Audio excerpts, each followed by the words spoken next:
फिल्मफेअरची trophy हातात आहे. खूप छान वाटतंय.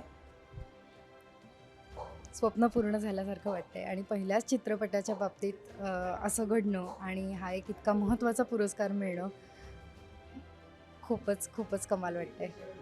अगदी खरं सांगू का, मी ज्यांच्यासोबत मला नॉमिनेशन्स मिळाली होती, वंदू मावशी असेल, वंदना गुप्ते, रोहिणी हट्टंगडी, या सगळ्या इतक्या ताकदीच्या अभिनेत्री आहेत, या इतक्या सिनियर आहेत आणि बाकीच्यासुद्धा अभिनेत्र्या माझ्या आवडत्या अभिनेत्री आहेत. तर खरं सांगायचं तर आज फिल्मफेअरला येणं, हे फिल्मफेअरला येण्याचा अनुभव घेणं हे माझ्यासाठी सगळ्यात जास्त महत्त्वाचं होतं. कारण की ह्यांच्यासोबत नॉमिनेशन मिळणं हेच माझ्यासाठी एक बक्षीस होतं. असंही होतं खरं तर. पण आता जेव्हा ही हातात आहे ट्रॉफी, तेव्हा तर चेरी ऑन द केक असं झालं आहे. मी तुम्हाला सगळ्यांना एकच कळकळीची विनंती करेन, की तुम्ही चित्रपट बघा, चित्रपटगृहात जाऊन बघा.